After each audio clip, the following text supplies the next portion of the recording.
So we're here today to talk about University Archives and Special Collections at UT Tyler. And I found this great photo.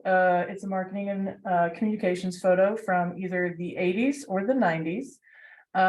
Not really sure when that fits in, but it's a great photo and I thought that it deserved to be highlighted. So we are going to talk a little bit about me first before we get into the actual PowerPoint. But a little bit about me is I'm originally from Nacogdoches. I have an MA in history from SFASU, Stephen F. Austin State University in Nacogdoches. I also have a MIS or Master's of Information Science from the University of North Texas. I was the archival associate at the East Texas Research Center for almost 5 years. Then I became a reference archivist at the university, or not university, at the State Archives in North Dakota. I became one of their archivists, the reference archivist. And then after that, I became their photo archivist. And then I moved back down to Texas and became the digital archivist for the National Museum of the Pacific War. And I just recently got hired. So I'm not familiar with everything yet. I'm trying, I'm learning, but we're going to get into this PowerPoint now. So, okay, so what we're going to talk about today, this is our little roadmap. We're going to talk about what is an archives. We're going to talk about what do archives do? Why are archives important? What does the University of Texas at Tyler University Archives and Special Collections do / what do we collect? What can the University Archives and Special Collections do for you? So that's what we're going to talk about. And I also wanted to highlight this photo too, because this is Dr. Mabry with the President's Bell that's going to go into the Ryder Tower. Thank you. But it's just a great photo, and I think this was taken in 2003, 2003-ish, we'll say that. We don't know everything as archivists, and it's usually up to chance what gets recorded, so we are usually in the lurch if we can't figure out an exact date or time. But anyway, so what is an archives? An archives is a place where people can go to gather firsthand facts, data, evidence from letters, reports, notes, memos, photographs, and other primary sources. So we are very, very rich in history at UT Tyler, and we do have a lot of these evidential documents. An archives is often written with a capital A and usually, but not always, in the plural. It is an organization dedicated to preserving the documentary heritage of a particular group, a city, a province, state, a business, a university, or a community. So that is what an archives is. What does an archive do? So an archives collects archival materials relevant to its mission statement, and we'll talk about our mission statement in a little bit. Archives staff organize, describe, process, and make archival materials available to the public, either in person or digitally. And archives protects, holds resources indefinitely to make sure that resources are available for research in the foreseeable future. So we are holding this stuff in perpetuity or indefinitely, whatever comes first. We actively collect materials of current and future value for its audience. So, like the university is going to collect memorabilia or things having to do with the university that may be helpful to researchers in the future. Okay, so why are archives important? Archives are important because they hold one-of-a-kind documentation about the history of an organization, institution, government, society, geographical location, etc. Without archives, such documentation would be scattered and fragmented.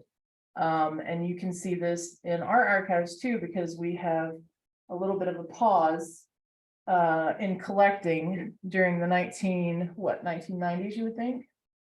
There's a gap between 1998 and 1999 specifically. 1998 and 1999 specifically.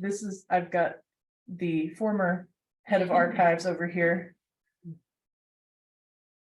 And she's helping me a lot.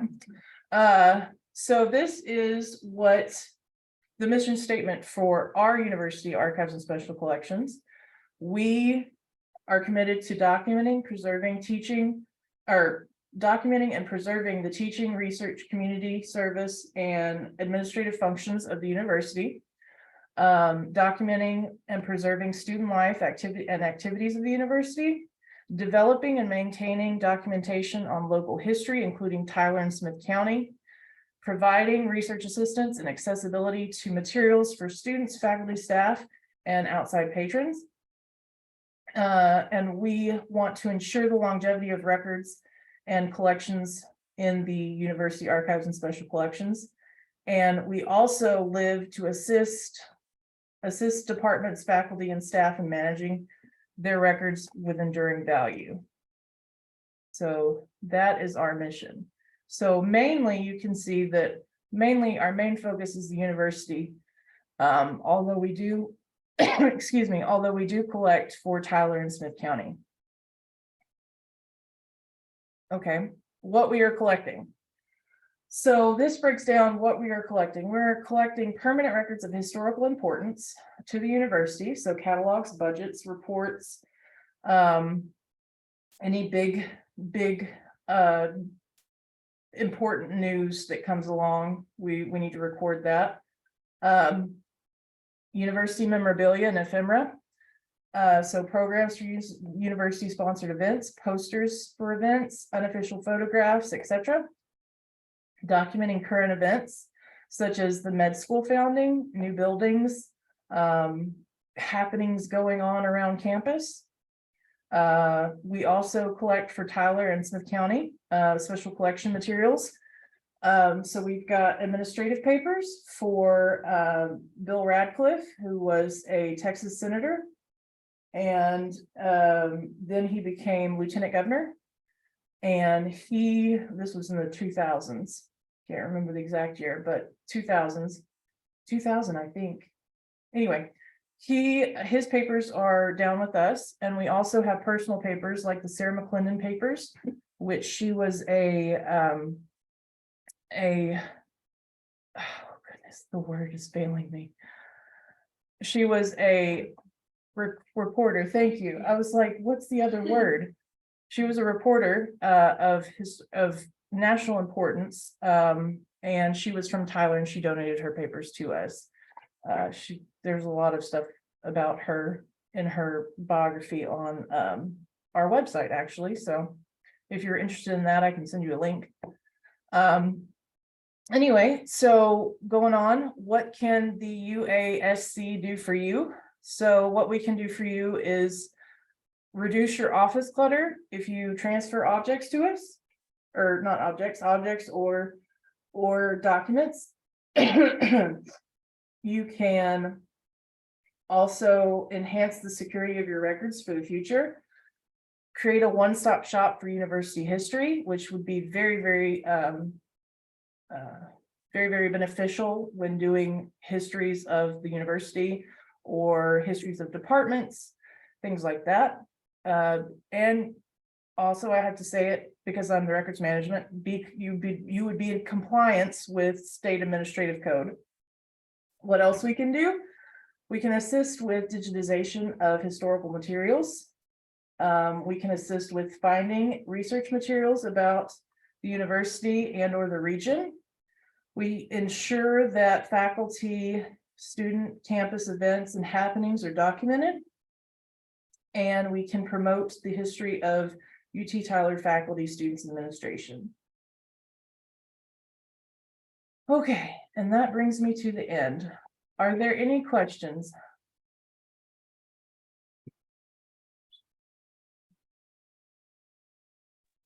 Yes, let me show y'all archive space because archive space is where. Oops. Stop share. Archive space, there we go.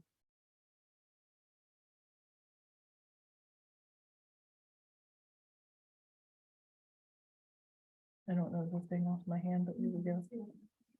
Okay. Let me share this with screen again.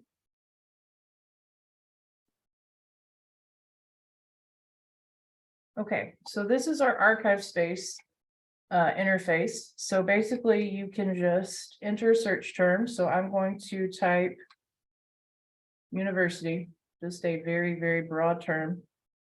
And it's going to pull up everything that we have on universities. And I think that these might actually be, oh, so it even has Harvard University within the Sarah McClendon papers.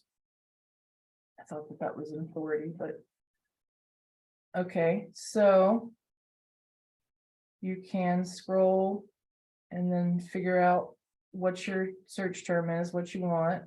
East Texas Baptist University is in Bill Radcliffe collection. Let's look up. All I can think about is banking right now. Oh, Tyler State College, very good.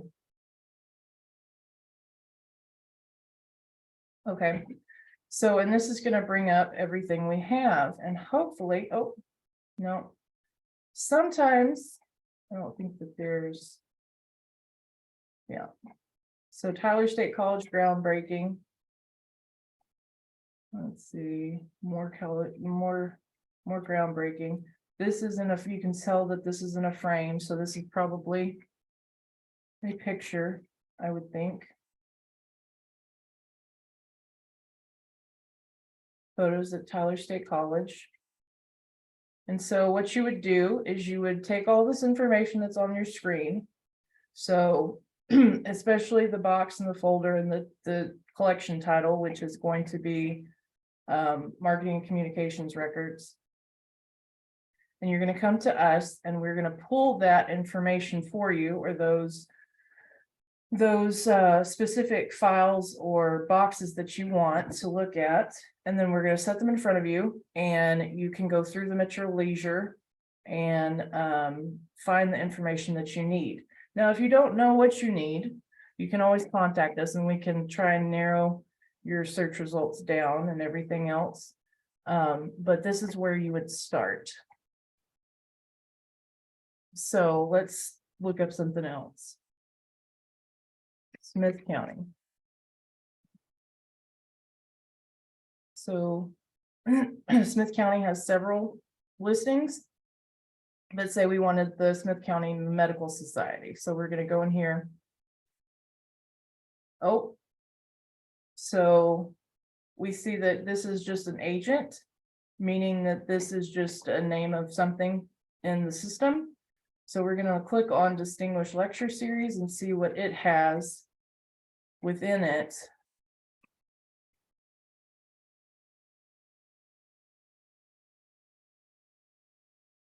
And you can search and see what it has in it. So it's got some sort of material in it.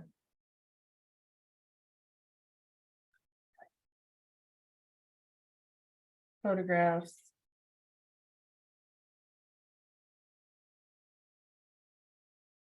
So I'm sure that one of these people is attached to the Smith County Historical Society, but you would have to come in to actually view these anyway. So you would just come in and we would help you with this. I had to get a hard one, didn't I? Okay.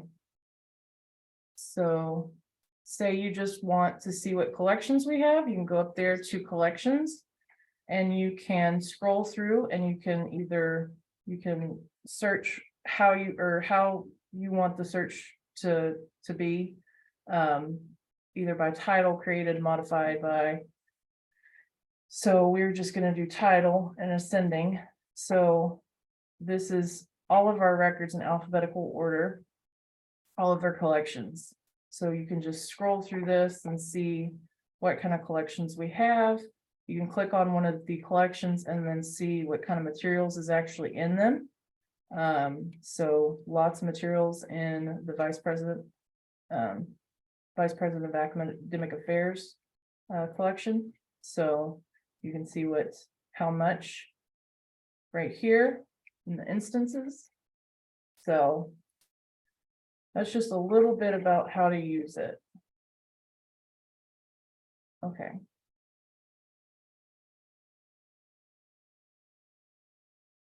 Hi, Joy, it's Sarah. Yeah, go ahead. Just monitoring the chat. Annette had asked, do you ever lead tours in the stacks? Yes, we do. We can do that by request if you would like to. If you've got a class or something that would, like to come in, we can do tours for them as well. All you have to do is contact me or our wonderful archives assistant, and we can help facilitate that. So yes, we love having classes. We love having faculty just come by and talk about archives. So we strongly encourage. And I'd like to follow that up and just ask, outside of like class tours, do you get a lot of requests for maybe faculty or staff or even community members to visit if they're working on like personal research or anything like that? Oh yeah, of course. We do ask that you look at our archive space and see about what you need, and hopefully email us what you need, just so we can have it pulled and ready for you when you come in. But yes, contact us and set up an appointment, and we will grab all of your documents that you need and hand them over to you for research. Yes, we love researchers. Does that answer the question? Okay.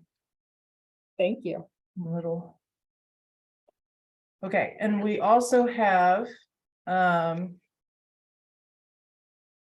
ScholarWorks. We have, I don't know the address yet, but we also have collections in ScholarWorks or materials in ScholarWorks. What you can do is just go to scholarworks.uttyler.edu, and you can click on this University Archives and Special Collections button or tab, and then you'll find all manner of things. Board of Regent records. This is from the time when it was Texas Eastern and Tyler State, because our board minutes are now through the UT system. So from the time that we joined the UT system to today, we have the Board of Regents minutes, but they're available online at UT system. So we don't post those. We do have an exhibits module, which I don't think that there's anything in. It has Some PDFs, institutional records. This is just, oh, there's nothing in that either. Oh, we're good. Catalogs. Oh, catalogs. Oh, catalog stuff. So it has catalogs. The James Stewart papers, which has a lot, and the photographs are wonderful. If you want to go through here and scroll, we are going to get some more stuff up here whenever we get the digital preservation stuff situated. And digital preservation is an archival term that's it's a lot, so I'm not gonna bore you with it. But university and campus development. So these are just all manner of records. You've got commencement, you've got professional development, correspondence, proposal for society chapter of the American Chemical Association. So this is just a smattering of official documents. And then the university founding, which is going to be all of your foundational documents of the founding of Tyler College, Tyler State College, and Texas Eastern University, right? So anyway, this is a very good resource too. And if you need photos for photographs for Facebook posts or anything, I would strongly recommend coming here first and just perusing, just seeing what you can find. And you can also come in and download from directly from here, and you can link back in your post to the website so we can get more hits. So it's a win-win all the way around. But that's just a little bit about ScholarWorks. And we're going to be filling this in more and more as soon as all of the digitization stuff comes out straight. But yes. So are there any other questions, Sarah? Yeah, we've actually had a couple of questions come in from Nick. So the first one is, do patrons that visit the archives have to sign something before they can access items in the collection? So that's the first question. The second question is also, can you describe maybe the maintenance of the materials, such as like temperature control, safety precautions, things that maybe you or other people should be aware of? Very good questions. Yes, we do have a patron log that we ask patrons to sign into. This is just a security measure for both of us to make sure that, yes, you were there. Number two, it helps with our general numbers when we go for any type of grants or monies. That helps us to justify. Also, it's a security measure to know who was there on what day if something ever possibly, which wouldn't probably happen, come missing. We could, stuff the chaff from the wheat, I guess. Policy form, and the policy form that also tells you our rules and regulations when you're in the reading room, because pen stains, we don't allow pens. We also don't allow drinks or food, just basic things that would stain or otherwise make documents smell. Food does that. So just, no chewing gum, things like that. And then preservation. So we do moderate preservation work here at the archives, like removing staples, paper clips, rubber bands, things like that. We can do, well, we don't have a dehumidification chamber or humidification chamber. No, we don't, but we do a little bit of Temperature control. We do have temperature control and things like that because temperatures affect the plasticity of paper. I don't know if plasticity is the right word because plastic. Yeah. But anyway, it affects the actual paper. So conditions have to be correct in order to keep that paper from deteriorating even more so than it would normally do. So in the right conditions, paper can last for a very long time. In the wrong conditions, it degrades a lot faster. So light destroys paper, temperature and humidity. And those three things can make or break your collections. So very good questions.